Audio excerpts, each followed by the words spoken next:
한번 보고 세계는 지금 시작합니다. 우크라이나를 둘러싼 긴장 국면이 계속되고 있습니다. 지금 그곳은 어떤 상황일지 글로벌 통신원 테티아나 씨를 연결해 이야기를 들어보겠습니다. 안녕하세요. 오늘 함께해 주셔서 감사합니다. 지금 우크라이나의 분위기가 어떤지 전해주실 수 있을까요?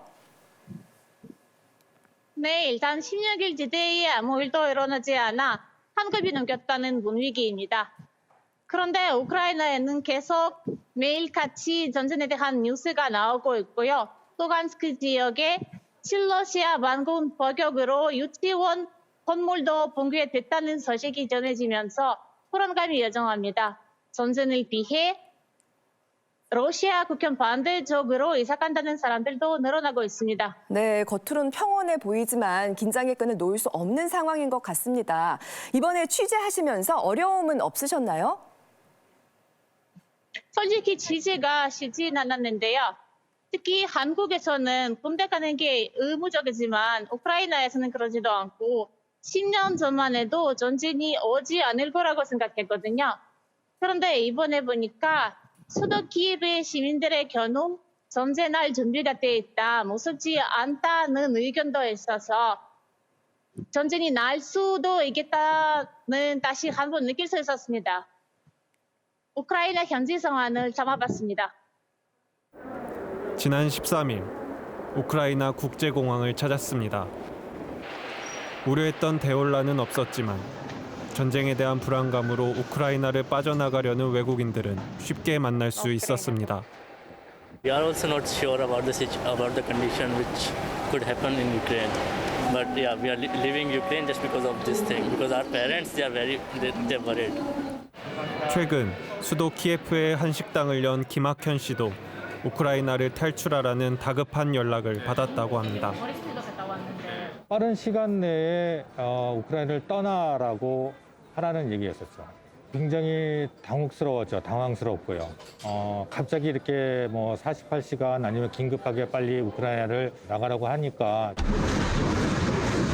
러시아는 우크라이나 인근에서 대규모 군사훈련을 단행했고 서방도 병력을 추가 배치하며 양측의 긴장은 더욱 높아졌습니다. We are in the window when an invasion could begin at any time, should Vladimir Putin decide to order it. Мы также и понимаем, что Россия одна из ведущих ядерных держав, по некоторым компонентам по современности даже многих опережает. Победителей не будет. 일촉즉발의 외교 상황이 시민들의 일상을 어떻게 바꾸어 놨을까? 대형마트에 가봤습니다.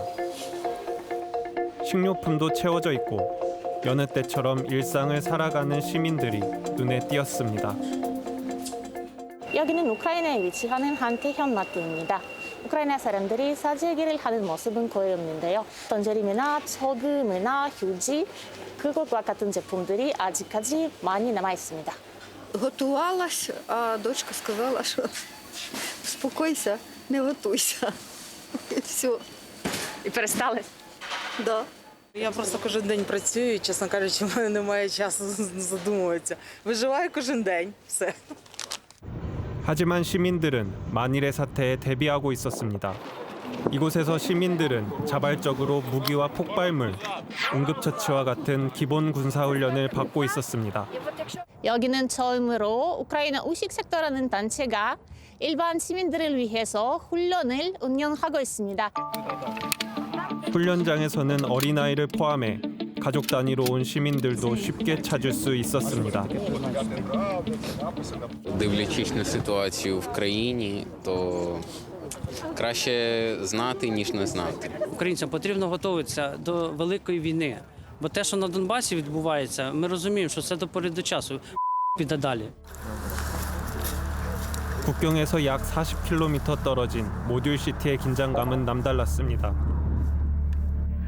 이곳은 8년 전 벌어진 돈바스 지역의 내전을 피해 도망친 피란민들이 거주하는 임시 대피 마을입니다. Наверное, не думали, конечно, что останетесь на 8 лет. Мы об этом не задумывались. 11명의 아이들을 데리고 이곳으로 피난 온 벨린스카 씨. 최근 벌어지는 국경의 긴장 상황은 그녀에게 더욱 무섭게 와닿습니다. Я не думаю, что народы, когда были, которые вместе столько лет в республиках, пойдут на своих воевать. Я не думаю, что это должно произойти. Но это тогда будет, это ужас, это ненормально. 공포와 긴장이 지속된 가운데 푸틴 대통령은 독일 총리와 만난 자리에서 유화적인 제스처를 보였습니다. В этой связи хотим мы этого или нет? Конечно, нет. Именно поэтому мы и выдвинули предложение о переговорном процессе. 발표 직후 러시아는 일부 병력을 철수하는 동영상도 공개했습니다. 하지만 미국 바이든 대통령은 러시아의 위장 작전이라고 의심했습니다. We have reason to believe that they are engaged in a false flag operation to have an excuse to go in.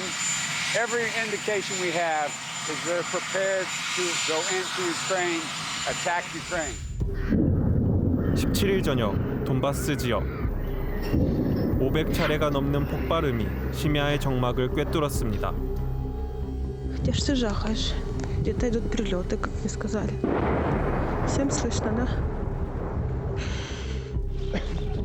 폭파 소리를 듣고 즉시 대피하는 유치원 아이들. 다행히 인명 피해는 없었지만 우크라이나는 이 폭격이 러시아의 지원을 받는 친러 반군의 소행이라고 주장했습니다. Нас не лякають жодні прогнози. Нас не лякають жодні люди, жодні вороги. Нас не лякають будь-які дати, бо ми будемо себе захищати. 국가적 위기 상황에서 침착한 모습으로 단결하는 국민들. 하지만 미국과 러시아의 계속되는 줄다리기 속에 우크라이나의 긴장감은 더욱 커져만 갑니다. 네, 러시아 군이 일부 철수했지만 전쟁 위기감은 오히려 고조되고 있는 듯합니다. 박종원 기자님, 오늘은 다소 멀리 계시네요. 지금까지의 경과 상황을 한번 정리해 주시죠. 네, 아마 이번 주에 많은 분들이 과연 러시아가 우크라이나를 침공할 것인가 마음을 졸이면서 지켜보셨을 것 같은데요. 일촉즉발의 우크라이나 전쟁 위기설, 그 시작은 지난해 12월 사실 이 워싱턴 포스트의 한 기사에서 시작했습니다. 보시다시피 러시아가 우크라이나를 침공할 것이다, 이런 기사 내용이었는데요. 실제로 지난 1월 같은 경우에 이 우크라이나 접경국인 벨라루스로 대규모 러시아 병력이 이동하는 게 포착이 됐습니다. 러시아는 이게 합동 군사훈련이다 이렇게 둘러댔지만 미국에서는요, 인접 국가인 폴란드로 병력을 급파했죠. 자, 급기야 2월 11일에 바이든 대통령은 아예 침공 D-Day를 16일로 못 봤고요. 그리고 푸틴 대통령하고 전화 통화를 하면서 사실상 위기설이 최고조로 치닫게 됩니다. 자, 그런데 푸틴 대통령 2월 15일에는 전쟁할 의사가 없다 이렇게 밝히거든요. В нашей стране по поводу хотим мы этого или нет? Конечно, нет. 자, 이후에 실제로 러시아 일부 병력이 철수하는데요. 러시아 국방부에선 크림대교를 건너 철수하는 영상과 이 복귀하는 군인들의 모습을 바로 저렇게 공개까지 했습니다. 그런데 어젯밤 이 바이든 대통령은 다시 침공설을 제기합니다. You know, look, we have reason to believe the Russian forces are planning to and intend to attack Ukraine in the coming week, in the coming days. We believe that they will target Ukraine's capital, Kyiv. 서방 언론들 역시 러시아 병력이 철수하지 않았다는 저런 증거 사진들을 공개했는데요. 자, 보시다시피 벨라루스에서 우크라이나로 연결된 부교나 이 공격용 헬기까지 저렇게 포착이 됐습니다. 자, 지금 현재 꺼지지 않는 이 우크라이나의 전쟁 불씨, 아마도 전 세계인들이 계속해서 지켜보게 될 것 같습니다. 네, 지금까지의 과정 설명 감사합니다. 지금 병력을 철수했다는 러시아와 아니다, 오히려 병력이 추가되고 있다는 미국의 주장에 팽팽히 맞서고 있는데요. 장세호 박사님, 어느 쪽 말이 맞는 걸까요? 네, 저는 양측 주장 다 일리가 있다고 봅니다. 네. 어쩌면 하나의 현상을 놓고 어느 면을 강조하느냐의 차이만 있을 뿐인지도 모르겠습니다. 아까 보셨듯이 러시아가 증거 영상까지 공개를 했는데 거짓말할 이유가 딱히 있어 보이진 않고요. 그렇군요. 적어도 크림반도에 배치됐던 일부 병력이 원대 복귀한 것은 분명한 사실 같습니다. 네. 또 푸틴 대통령도 복귀한 게 전체 병력이 아니고 일부 병력이라는 점을 분명히 했고요. 이런 조치들을 통해서 러시아가 우크라이나를 침공할 의사가 없다는 것을 보여주는 효과도 거둔 것 같습니다. 네. 미국의 주장도 일리가 있습니다. 미국은 러시아가 이 우크라이나 국경지대에 배치된 병력 대부분을 철수하는 조치를 하기를 바랬었는데 여러 정보들에 따르면 오히려 러시아의 병력이 확대된 것으로 나타나고 있기 때문에 그 진정성을 의심하고 있는 것 같습니다. 예, 그러니까 양쪽 다 틀린 말은 하고 있진 않을 것이지만은 조금 다른 면들도 있어 보입니다. 바이든 대통령이 또 한 번 러시아의 침공설을 제기했거든요. 이 부분은 어떻게 보세요, 박사님? 그래서 뭐 러시아와 미국이 전면전을 치를 것이다라고 믿는 사람들은 아마 거의 없을 거예요.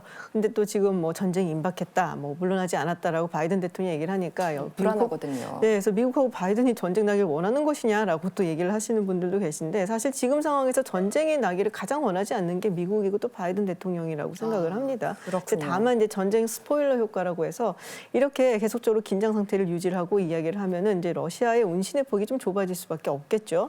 그리고 서방 그렇죠. 국가들도 결속을 계속 유지를 할 수밖에 없고 또 2014년처럼 우리가 이렇게 호락호락하게 넘어가진 않는다라는 시그널을 이제 러시아 측에 보내는 것이 아닌가 그런 생각이 듭니다. 알겠습니다. 이건 또 어떻게 보시나요? 지금 우크라이나 내부에선 정부군과 반군 사이에 교전 소식이 계속 들려오고 있는데 어떻게 해석하면 좋을지요? 네, 상황이 심상치 않은 것 같습니다.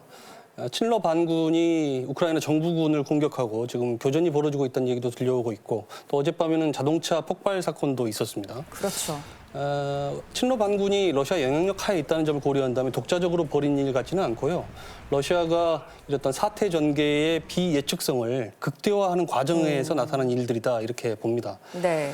말씀하신 것처럼 미국이 우크라이나 전쟁을 일으킬 리가 없고 동인이 없고 또 우크라이나도 지금 상황이 워낙 엄중하기 때문에 극도로 긴장해 있는 상태입니다.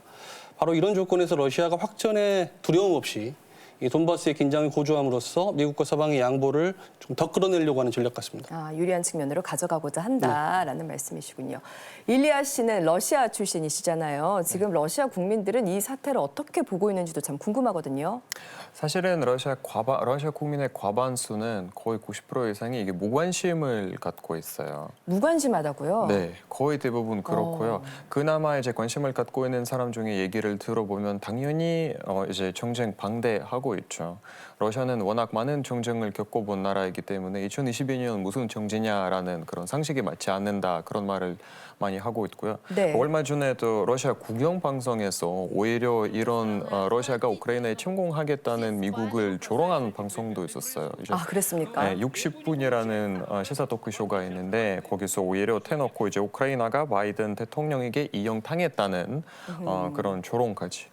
반향까지 나오는 그런 방송이 있었습니다. 세계가 러시아의 행보에 촉각을 곤두세우고 있지만 그에 반해 러시아 국민들은 크게 관심이 없다라는 이야기이군요. 그렇다면 앞으로 이 상황이 어떻게 전개될까요? 당분간 이런 상황은 지속될 것 같습니다. 지속된다. 미국은 이번 사태를 잘 수습해서 자국 중심의 국제 질서와 안보 질서를 유지하고 또 가능하다면 실추된 글로벌 리더십을 회복하려고 하죠. 네. 또 반면에 러시아는 이번 사태를 통해서 1차적으로는 우크라이나의 나토 가입을 저지하고 보다 근본적으로는 자국에게 불리한 유럽의 안보 지형을 근본적으로 바꾸려고 합니다. 네. 이처럼 목표도 다르고 또 어느 한쪽이 일방적인 양보를 하기도 어려운 여건입니다. 그렇죠. 따라서 이제 앞으로 전쟁의 가능성 자체를 완전히 배제할 수는 없지만 또 미국과 러시아 두 국가 모두가 핵 강국이에요. 그렇기 그렇죠. 때문에 어떤 긴장의 임계점에 다다르게 되면 오히려 대화와 타협에 대한 유인도 커질 수 있으리라 이렇게 생각합니다. 네, 이런 과정 속에서 위험한 상황이 없으면 좋겠습니다. 전쟁이라는 것이 사소한 계기로 일어날 수도 있는 거니까 참 경계를 늦출 수는 없을 텐데요. 지금 미국의 분위기는 어떤지 워싱턴을 연결해 보겠습니다. 안주식 PD 특파원, 먼저 이번 우크라이나 상황을 둘러싸고 미국 내부의 반응이 어떤지 말씀해 주시죠. 네, 우선 주식시장은 변동성이 매우 커졌는데요. 물류난과 연방준비제도의 금리 인상 예고와 맞물리면서 우크라이나 전쟁 가능성에 대한 새로운 뉴스가 나올 때마다 급등하거나 급락하는 등 혼란스러운 모습을 보이고 있습니다. 정치권은 지난 17일 여야 합의로 상원에서 우크라이나 지지안을 통과시키는 등 바이든 행정부에 힘을 실어주는 모습을 보이고 있는데요. 다만 일부에서는 연일 바이든 행정부가 전쟁이 임박하다라고 언급하자 정보의 투명성이 다소 결여되지 않았냐라는 비판도 있습니다. 알겠습니다. 그런가 하면 2020년 백인 경찰의 과잉 진압으로 숨졌던 조지 플로이드 사건 많이들 기억하실 텐데요. 그런데 이번에 유사한 사건이 또 발생했다고요? 네, 조지 플로이드 씨가 사망했던 미네아폴리스에서 또 다른 흑인 청년이 경찰에 의해 사망했습니다. 살인 사건 영장 집행 과정 중에 경찰이 쏜 총에 의해 사망했는데요.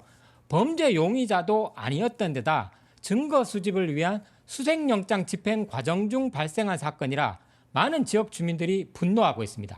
2년 만에 다시 시위로 뒤덮인 미네아폴리스의 거리를 다녀왔습니다.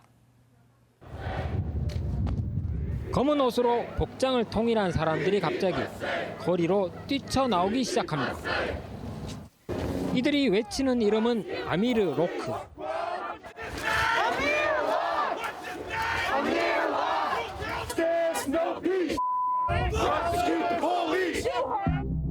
스물두 살의 아미르 로크는 지난 2일 수색영장 집행 중인 경찰이 쏜 총에 맞아 사망했습니다.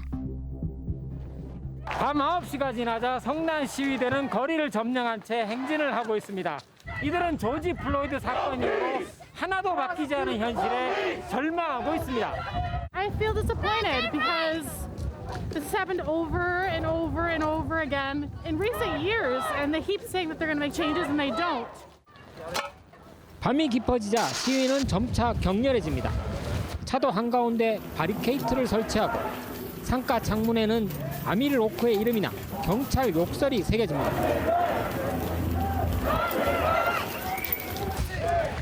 경찰서 앞에 다다르자 이들은 임시로 설치된 펜스를 무너뜨려 진입을 시도합니다. 건물을 향해 돌과 얼음덩이들을 던지기도 합니다. System is never changed. The system was designed not to change. 취재진이 도착한 2월 11일은 대규모 시위가 매일 이어진 지 이미 일주일이 넘은 상태. 지역 중고등학교까지 동맹 휴업을 선언하고 거리로 뛰쳐나왔습니다. 사건 직후 수사당국은 수색영장 집행 중 경찰을 향해 권총을 겨눈 흑인 청년을 정당방위로 사살했다고 발표했습니다. 새벽 6시 사건 발생 당시 아미르 로크 씨는 이곳 아파트에서 잠을 자고 있었습니다. 갑자기 들이닥친 경찰 특공대는 아미르 로크 씨 손에 든 권총을 보자 총기를 발사했습니다. 문제는 이 영장 집행이 정당했냐는 것입니다.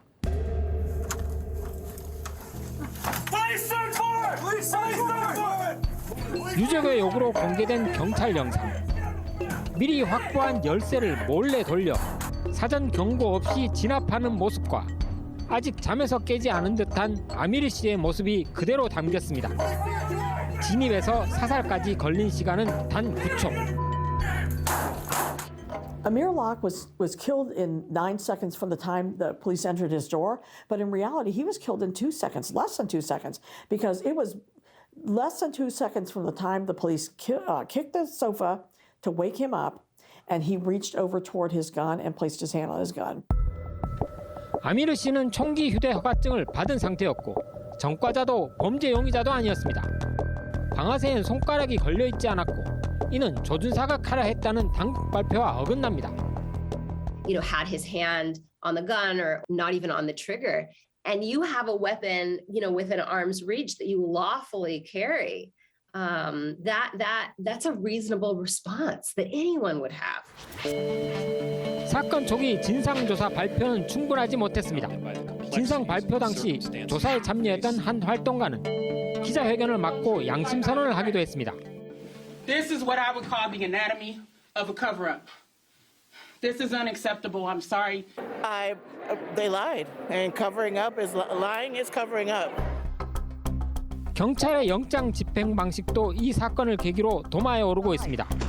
사전 경고도 없고 무기를 든 채 급습하는 방식 때문에 무고한 피해자가 계속 발생하고 있는 것. 특히 상당수의 피해자가 흑인들입니다.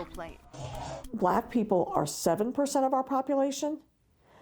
No-knock warrants have been served to black people 70% of the time, 10 times more than the population. 가해 경찰에 대한 처벌 수위도 갈등을 낳고 있습니다. 구치소 앞에서는 한 경찰에 대해 엄벌을 요구하는 시위대와 석방을 요구하는 시위대가 맞붙었습니다. 작년 4월 실탄총을 테이저건으로 오인해 한 청년을 사살한 포터 경관은 현재 구속 상태에서 선고를 기다리고 있습니다. KKK, are you part of? You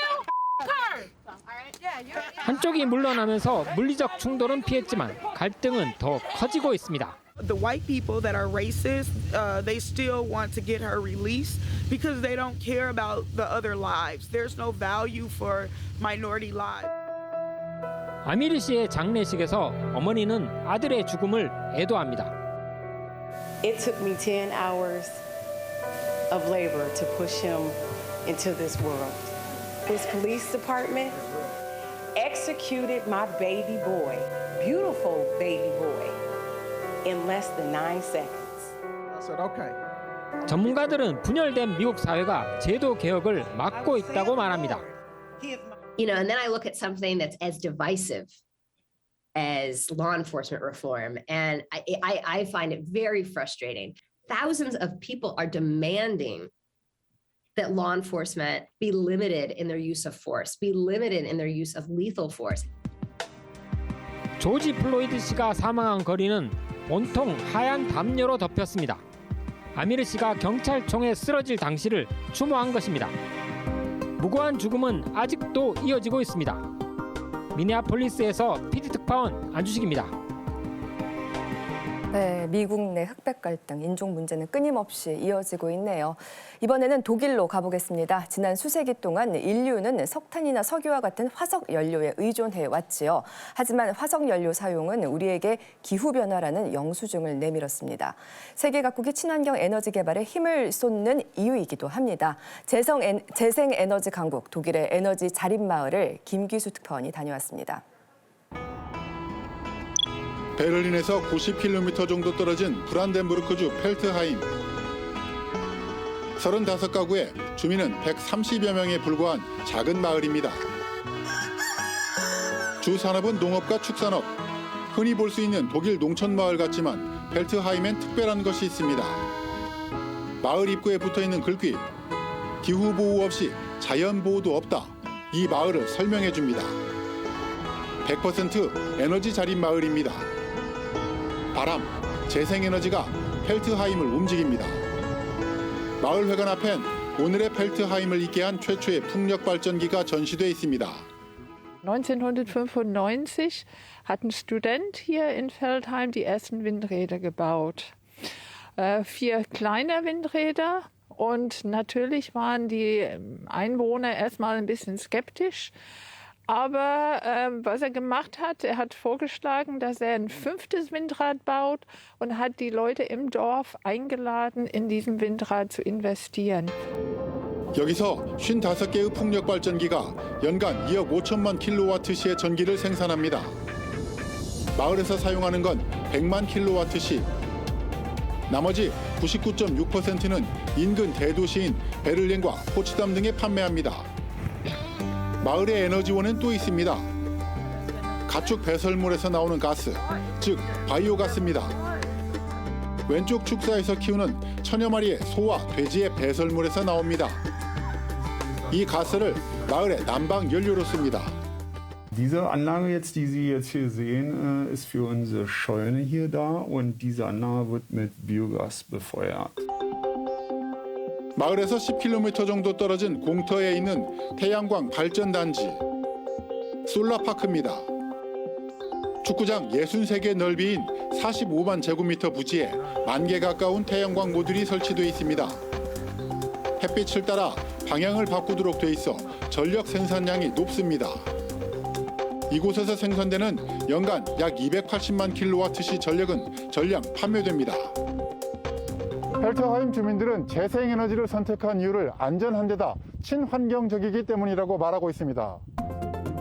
이곳에서 전력을 생산하는 재생에너지 기업 에너기 크벨레는 주민 편의시설을 짓는 등 수익을 마을에 환원하고 있습니다. 일부 주민들은 이 회사에 고용돼 태양광 설비를 점검하는 등 일자리도 만들어내고 있습니다. 전기요금도 다른 지역에 비해 최소 3분의 1 정도 쌉니다.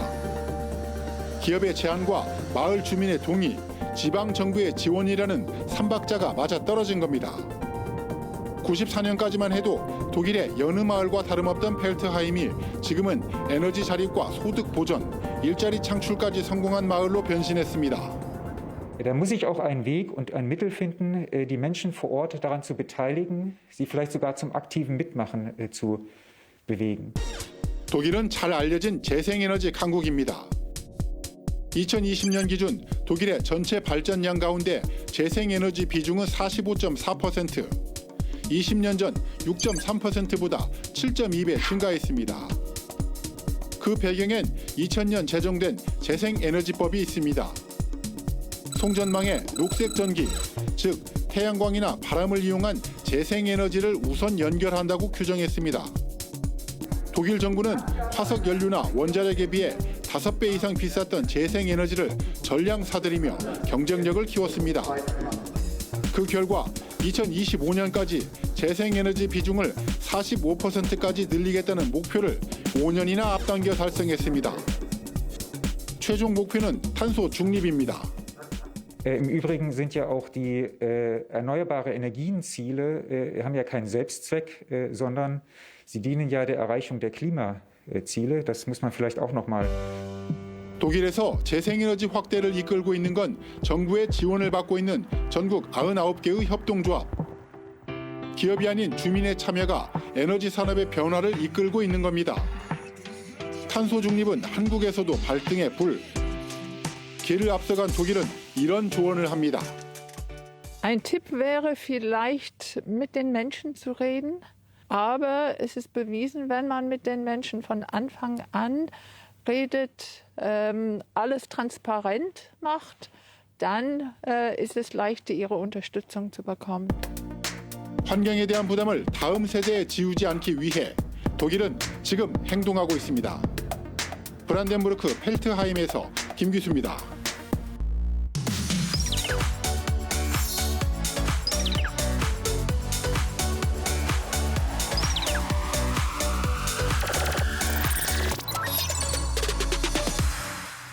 네, 생방송으로 보내드리고 있는 특파원 보고 세계는 지금 함께하고 계신 지금 시각은 밤 10시 55분을 지나고 있습니다. 이번에는 전 세계의 트렌드 이슈를 살펴보는 위클리 픽 시간인데요. 먼저 박종훈 기자님 첫 번째 픽 소개해 주시죠. 네, 내일이면 베이징 동계올림픽 폐막이잖아요. 그래서 그렇죠. 올림픽 관련 이슈를 준비했습니다. 먼저 키워드부터 보시죠. 네. 네, 바로 키워드가요. 영웅 대 배신자입니다. 네. 올림픽 이 출전한 중국계 선수들에 대해서 중국 내 여론이 완전히 극과 극으로 엇갈리고 있는데요. 먼저 영상부터 보시죠. 네. 네, 지난 8일 프리스타일 스키 비계어 종목에서 중국의 금메달을 안긴 선수 바로 고하이링입니다. 고하이링은 미국에서 나고 자랐지만 2019년에 기와에서 중국에서 큰 인기를 누리고 있는데요.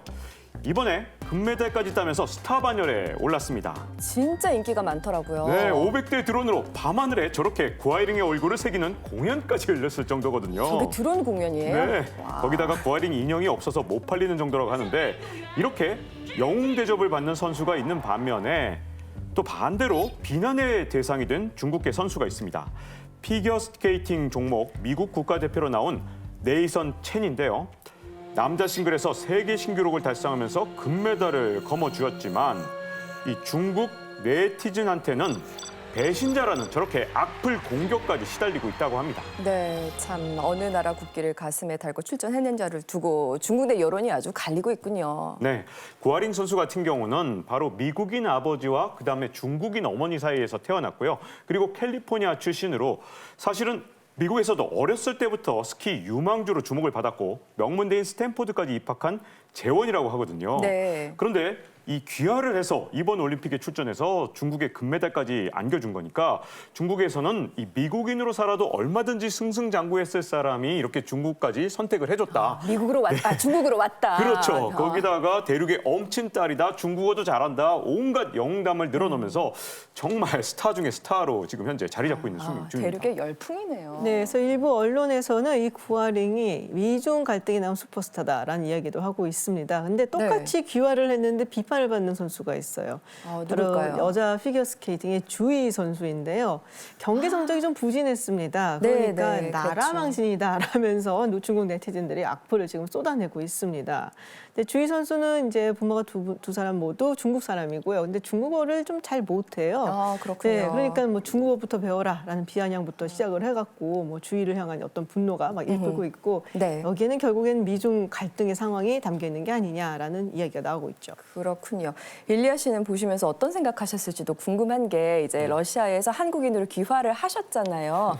귀화라는 결정은 쉽지 않으셨을 것 같아요. 쉽지 않은 결정이죠. 이거는 마음적으로도 그렇고 뭐 법적으로도 그런데, 네, 저도 이제 많은 고민을 안고 이렇게 했는데 주희 네. 선수 입장에서 보면 오히려 이제 뭐 그 이유야 사람마다 다를 수 있겠지만 어쨌든 중국 대표로 이제 나와서 잘해 보이려는 그런 의도가 있었을 텐데 이렇게 악플 폭탄까지는 과연 있을 수 있는 일인가 싶더라고요. 저는. 네. 여기다 이런 경우까지 있더라고요. 최근에 SNS에 한국인이라서 중국인에게 죄송하다, 우리가 반칙을 했다 이런 글이 퍼졌는데 지금 화면에 나오는 저런 글들인데 이거 누가 봐도 번역기를 돌린 진짜 어색한 문장들이거든요. 그런데 이런 여론전의 중심에는 결국 소분홍, 즉 이 중국 애국주의 청년 집단이 있다 이런 얘기가 나오고 있는데 네. 이 올림픽을 틈타서 극우 애국주의가 굉장히 어떻게 보면 표면으로 등장을 한 것이다라는 분석이 있거든요. 그런데 올림픽이라는 건 결국 선수들만 잘해야 되는 게 아니라 관중들까지 매너를 갖춰야 되는데 그렇죠. 이건 뭐 어떻게 보면 성숙한 시민의식이 없는 게 아니냐 이런 비판의 목소리가 나오고 있는 거죠. 네, 알겠습니다. 이쯤 해서 베이징에 나가 있는 제작진을 연결해 보도록 하겠습니다. 김영우 PD, 대회 막바지 현장 분위기가 어떻습니까? 네, 베이징 동계올림픽 이제 대부분 종목에서 메달 주인 가려졌고요. 내일 이곳 시간으로 저녁 8시에 폐막식이 열립니다. 이 개최국 중국이 달라진 자신들의 위상을 너무 강조하고 싶었기 때문일까요? 올림픽 초반부터 문화공정 논란과 편파 판정 의혹이 불거졌는데요. 빙질이나 설질 문제 등으로 부상당하는 선수도 속출하면서 다소 어수선한 분위기도 감지됐습니다. 게다가 피겨 종목에는 도핑 의혹까지 나왔죠. 러시아의 카밀라 발리에바 선수에게서 금지 약물 성분이 검출된 건데요. 하지만 스포츠중재재판소가 출전 기회를 박탈하지 않으면서 이 김연아 선수를 비롯해 여러 피겨계 인사들의 반발도 큰 상황입니다. 결국 심적 부담 탓인지 이 발리에바 선수 이전에는 보지 못했던 실수를 연발하며 종합순위 4위에 그쳤는데요. 동계올림픽 인기 종목인 여자 피겨스케이팅 이 개운치 못한 뒷말을 남기고 끝났습니다. 그러게 말입니다. 김 PD님은 베이징에서 계속해서 올림픽 취재를 쭉 해주셨는데 현장에서 직접 지켜보시니 어떠셨어요? 네, 이번에 취재진이 제한구역에서 나갈 수가 없다 보니까 현지의 다양한 반응 제대로 취재하지 못한 부분이 좀 많이 아쉬웠습니다. 하지만 이번 올림픽 여성 참가자의 수가 그 어느 때보다도 많았고요.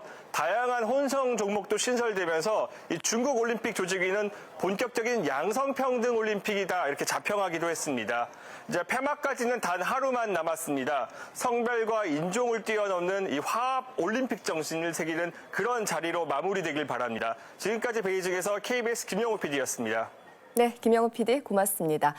이번 올림픽을 김지훈 박사님은 어떻게 보셨나요? 시작할 때부터 이제 중국의 신장 위구르 탄압 문제 때문에 서방 국가들이 보이콧을 외교적인 보이콧을 했었고 또 그에 대한 반응에 이제 중국이 보였던 반응에 대해서 많은 국제사회가 좀 냉랭하게 바라봤습니다. 그렇죠. 그래서 그런지 뭐 중국민들 입장에서는 애국심을 고취시키는 똘똘 뭉치는 식으로 뭐 국제적인 외교적인 이미지는 생각 안 하겠다라는 생각을 했던 것 같고요. 특히 시진핑 주석이 이제 사면임을 노리고 있잖아요. 그래서 그렇죠. 더더욱 맞습니다. 정치적으로 이걸 좀 많이 활용하지 않았나라는 생각을 합니다. 네, 일리아 씨는 어떠셨습니까? 저는 사실은 보면서 2014년 동계올림픽 소치에서 진행했던 거 이제 머리에서 떠올라더라고요. 그러니까 네. 그때도 이제 편파적인 판정 논란이 있었고 러시아도 중국도 지나치게 이제 과도하게 집착한 게 아니라 그렇지 아닐까 싶습니다. 네. 또는 이제 러시아 내에서 여론이 어떤 거냐면 발리에바 선수보다는 이제 그 코치에 대한 비난이 훨씬 더 많습니다. 그래요. 원래 그 코치가 유명한 게 게 소위 말하는 일위원 선수라는 출정하는 거라고요. 그러니까 올림픽을 딱 정해놓고 그 박세계 선수를 출전시키고 그 다음에 메달을 딴 다음에 버리고 그 다음에 이제 4년마다 돌아오는 사이클이고요. 그래서 러시아에서 엄청나게 비난을 받고 있고요. 이런 자국 선전 도구나 또는 정치적인 수단으로 이용하는 게 좀 되게 아깝다고 안타깝다고 생각하고 있습니다. 알겠습니다. 계속해서 두 번째 픽은 김지윤 박사님이 준비하셨죠? 네, 제가 오늘 준비한 이슈는 이제 최근 인도를 뜨겁게 달구고 있는 이슈입니다. 함께 키워드 보시죠. 인도에 무슨 일이 벌어지고 있을까요? 네, 바로 히잡 대 샤프란입니다.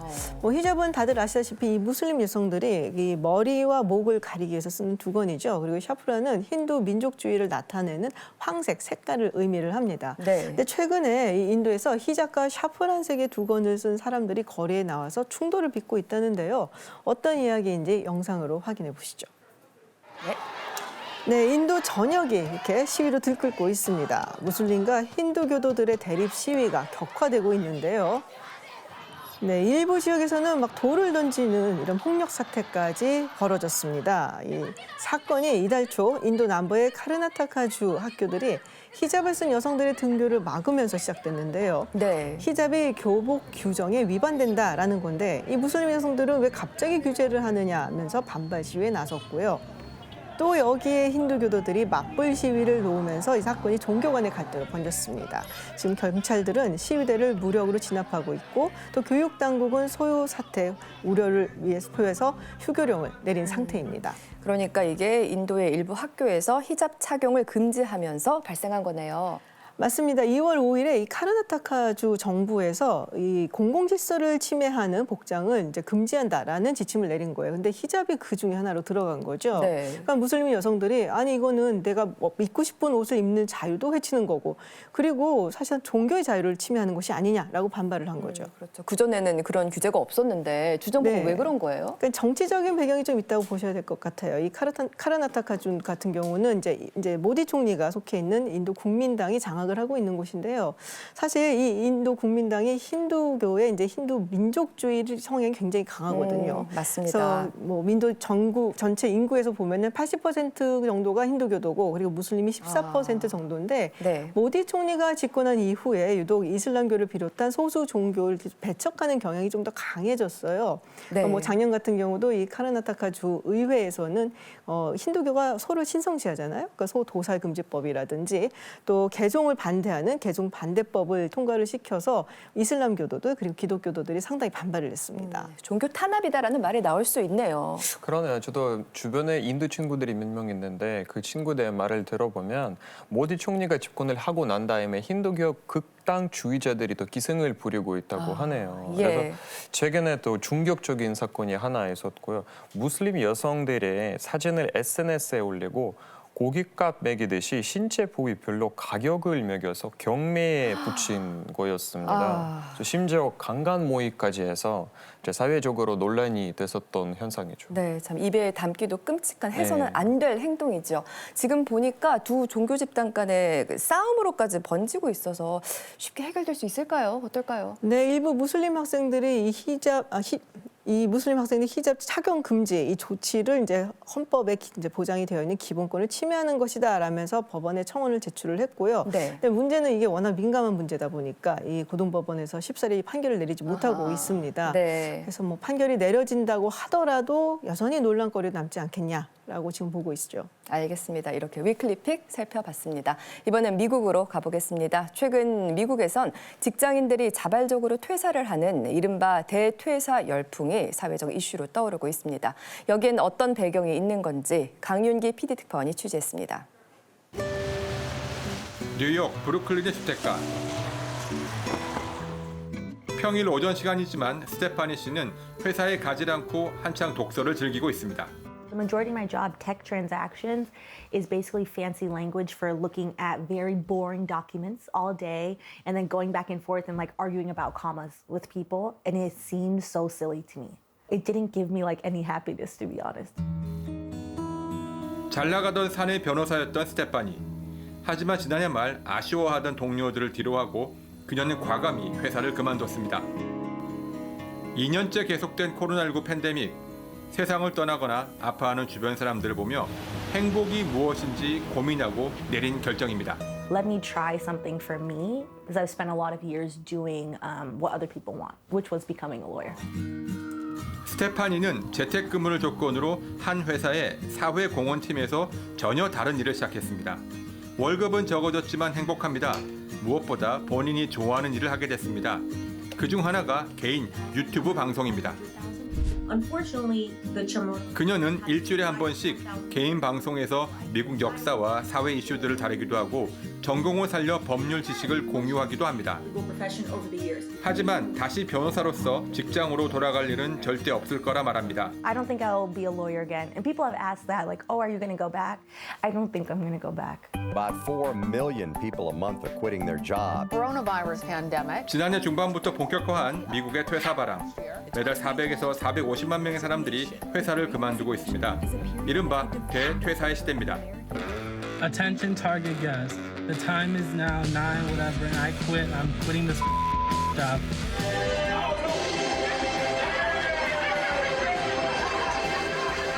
Guys, what is this? All of you out right now. Jared, I'm here to tell you that I'm quitting.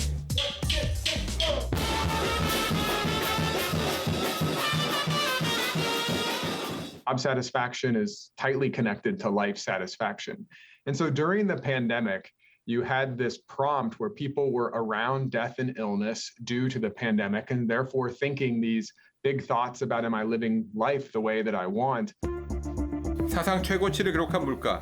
덩달아 인건비도 올랐지만 팬데믹이 장기화하며 일할 사람 구하기는 더 힘들어졌습니다. 고용시장에서 노동자들이 주도권을 쥐게 된 것. Wages are going up in a number of sectors to try to deal with the shortage of workers right now. And so there are people quitting just in pursuit of higher money or of better benefits. 직장을 떠나는 사람들 중 상당수는 경제적 독립을 이뤄 일찍 은퇴하는 것이 꿈입니다. 필라델피아에서 만난 38살 KRC. How much you think we're going to rent this one for? This one probably go between $850 and $900. Oh, that's good. 임대 소득이 충분해지자 바로 직장을 그만뒀습니다. I always wanted to retire early. Now I make close to $100,000 a month in annual rent. And so when I ran those numbers, I thought it was time for me to resign from my 9-to-5 job because I've reached my goal. 대학에서 경영학을 공부한 뒤 뉴욕의 투자회사에서 일했던 그. 직장 생활 초반부터 그의 꿈은 45살이 되기 전 은퇴하는 것. 2009년 빚을 내 집을 사기 시작, 팬데믹 기간에만 초저금리 대출을 이용해 70채의 집을 샀습니다. 그리고 2020년 8월 37살에 은퇴했습니다. I think now I get the opportunity to design and not feel so pressured. It seems like when I used to work, it's more like you're in a pressure cooker. 하지만 경제적 독립을 이루고 퇴사, 은퇴하는 것은 일부에게만 가능한 이야기. 상당수는 경제적 어려움 때문에 회사로 돌아오고 있습니다. Having that security blanket of a steady paycheck is really important. I think half kind of the battle people wanted to quit is like, how will I survive knowing that my next paycheck isn't coming in? 뉴욕 거리는 퇴사 바람과 재택근무 여파로 여전히 한적합니다. 전문가들은 조만간 많은 사람들이 직장으로 돌아오겠지만 팬데믹 기간의 퇴사 붐은 미국 노동사회를 구조적으로 바꾸는 계기가 될 거라 전망합니다. Organizations are definitely looking to the future and realizing that the world of work has changed as a result of the pandemic. And so in some ways, this simply means that they need to give employees better wages and better benefits. 과연 대퇴사의 바람은 앞으로 미국 경제 그리고 세계 경제에 어떤 영향을 끼칠까요? 지금까지 뉴욕에서 강윤기 PD특파원이었습니다. 네, 미국 소식까지 살펴봤습니다. 오늘 저희가 준비한 내용은 여기까지입니다. 다음 주에도 토요일 밤 10시 30분에 인사드리겠습니다. 오늘도 함께해 주신 여러분 고맙습니다.